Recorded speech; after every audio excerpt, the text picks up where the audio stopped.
Organisasi International Independent World Economic Forum menyebutkan, pada 2016 Indonesia memiliki populasi etnis Cina terbesar di dunia di luar Cina dengan total 7,6 juta orang.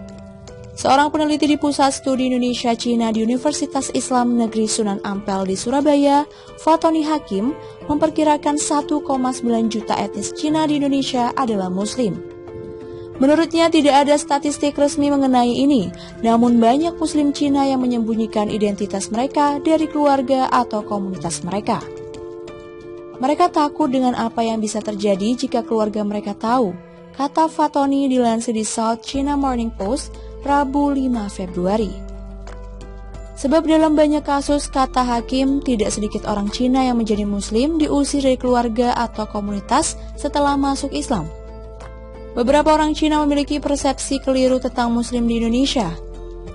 Beberapa dianggap tidak berpendidikan, tidak beruntung secara finansial, dan mereka sering meminta sumbangan kadang-kadang dengan paksa. Seorang keturunan Cina yang masuk Islam akan dikritik dan ditekan dengan keras oleh keluarga dan komunitas mereka. Ini menghambat proses sensus penduduk, ujarnya. Ketua Asosiasi Muslim Tionghoa Indonesia atau PT untuk Magelang, Mahdi mengatakan begitu banyak orang Cina yang menganggap memeluk Islam sebagai hal yang memalukan. Ia yakin masih banyak Muslim Cina yang belum menunjukkan diri agamanya dan karenanya belum terdaftar. Ia yakin masih banyak Muslim Cina yang belum menunjukkan diri agamanya dan karenanya belum terdaftar. Mereka masih takut untuk membuka diri, terutama kepada orang tua mereka, kata pria berusia 50 tahun itu. Mahdi sendiri masuk Islam ketika dia duduk di kelas 4 SD. Ia terlahir sebagai Kui Giok Yong. Seperti banyak orang Indonesia, Mahdi hanya menggunakan satu nama. Ia mengatakan keluarganya mungkin telah menerima keputusannya berpindah keyakinan ke agama lain, seperti Kristen. Akan tetapi memeluk Islam dipandang hal yang memalukan. Karena itulah, orang Cina yang baru berpindah agama sering takut menjadi minoritas di komunitas mereka sendiri. Banyak yang mengalami penganiayaan termasuk intimidasi. Beberapa telah dikeluarkan dari keluarga, dicoret dari daftar penerima warisan, diejek, kepala mereka dicukur secara paksa dan seterusnya. Dan inilah saat dukungan dari sesama Muslim lainnya sangat dibutuhkan, ujarnya. Menurut Mahdi, dukungan itu begitu penting bagi Muslim Cina. Dukungan diperlukan termasuk memberikan bantuan untuk memperbarui dokumen hukum atas perubahan status, seperti identitas nasional dan kartu keluarga, yang keduanya berisi data tentang agama pemegang kartu. Memperbarui agama sangat penting karena ini adalah identitas baru mereka. Mengabaikan untuk memperbarui data resmi dapat menyebabkan kebingungan dan kesalahpahaman keluarga, ujarnya. Organisasi International Independent World Economic Forum menyebutkan, pada 2016 Indonesia memiliki populasi etnis Cina terbesar di dunia di luar Cina dengan total 7,6 juta orang. Seorang peneliti di Pusat Studi Indonesia Cina di Universitas Islam Negeri Sunan Ampel di Surabaya, Fatoni Hakim, memperkirakan 1,9 juta etnis Cina di Indonesia adalah Muslim. Menurutnya tidak ada statistik resmi mengenai ini, namun banyak Muslim Cina yang menyembunyikan identitas mereka dari keluarga atau komunitas mereka. Mereka takut dengan apa yang bisa terjadi jika keluarga mereka tahu, kata Fatoni dilansir di South China Morning Post, Rabu 5 Februari. Sebab dalam banyak kasus, kata Hakim, tidak sedikit orang Cina yang menjadi Muslim diusir dari keluarga atau komunitas setelah masuk Islam. Beberapa orang Cina memiliki persepsi keliru tentang Muslim di Indonesia. Beberapa dianggap tidak berpendidikan, tidak beruntung secara finansial, dan mereka sering meminta sumbangan kadang-kadang dengan paksa. Seorang keturunan Cina yang masuk Islam akan dikritik dan ditekan dengan keras oleh keluarga dan komunitas mereka. Ini menghambat proses sensus penduduk, ujarnya. Ketua Asosiasi Muslim Tionghoa Indonesia atau PT untuk Magelang, Mahdi mengatakan begitu banyak orang Cina yang menganggap memeluk Islam sebagai hal yang memalukan. Ia yakin masih banyak Muslim Cina yang belum menunjukkan diri agamanya dan karenanya belum terdaftar. Ia yakin masih banyak Muslim Cina yang belum menunjukkan diri agamanya dan karenanya belum terdaftar. Mereka masih takut untuk membuka diri, terutama kepada orang tua mereka, kata pria berusia 50 tahun itu. Mahdi sendiri masuk Islam ketika dia duduk di kelas 4 SD. Ia terlahir sebagai Kui Gyeokyong. Seperti banyak orang Indonesia, Mahdi hanya menggunakan satu nama. Ia mengatakan keluarganya mungkin telah menerima keputusannya berpindah keyakinan ke agama lain, seperti Kristen. Akan tetapi memeluk Islam dipandang hal yang memalukan. Karena itulah, orang Cina yang baru berpindah agama sering takut menjadi minoritas di komunitas mereka sendiri.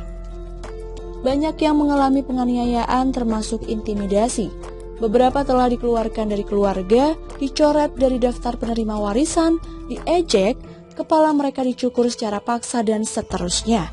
Dan inilah saat dukungan dari sesama muslim lainnya sangat dibutuhkan, ujarnya. Menurut Mahdi, dukungan itu begitu penting bagi muslim Cina. Dukungan diperlukan termasuk memberikan bantuan untuk memperbarui dokumen hukum atas perubahan status, seperti identitas nasional dan kartu keluarga. Yang keduanya berisi data tentang agama pemegang kartu. Memperbarui agama sangat penting karena ini adalah identitas baru mereka. Mengabaikan untuk memperbarui data resmi dapat menyebabkan kebingungan dan kesalahpahaman keluarga, ujarnya. Organisasi International Independent World Economic Forum menyebutkan, pada 2016 Indonesia memiliki populasi etnis Cina terbesar di dunia di luar Cina dengan total 7,6 juta orang. Seorang peneliti di Pusat Studi Indonesia Cina di Universitas Islam Negeri Sunan Ampel di Surabaya, Fatoni Hakim, memperkirakan 1,9 juta etnis Cina di Indonesia adalah Muslim.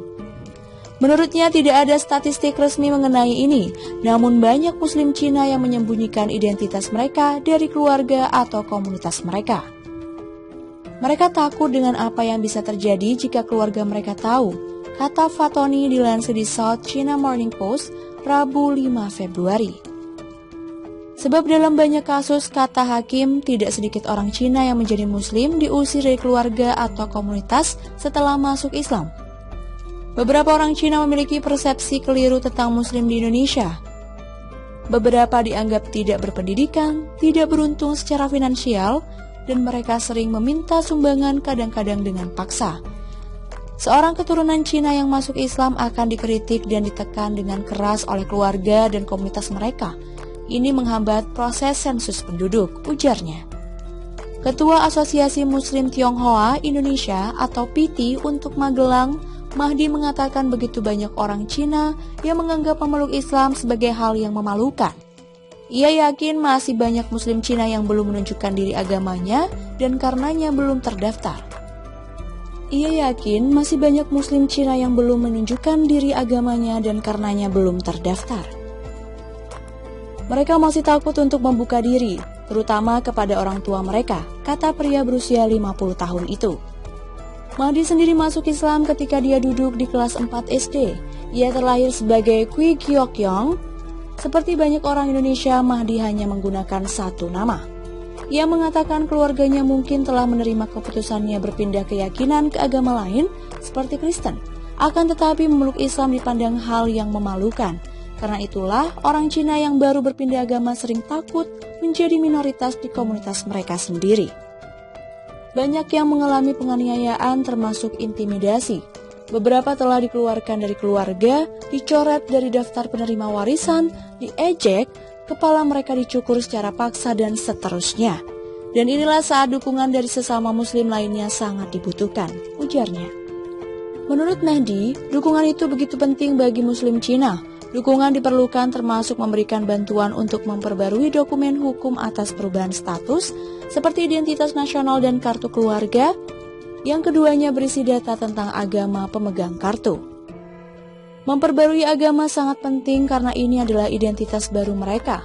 Mengabaikan untuk memperbarui data resmi dapat menyebabkan kebingungan dan kesalahpahaman keluarga, ujarnya.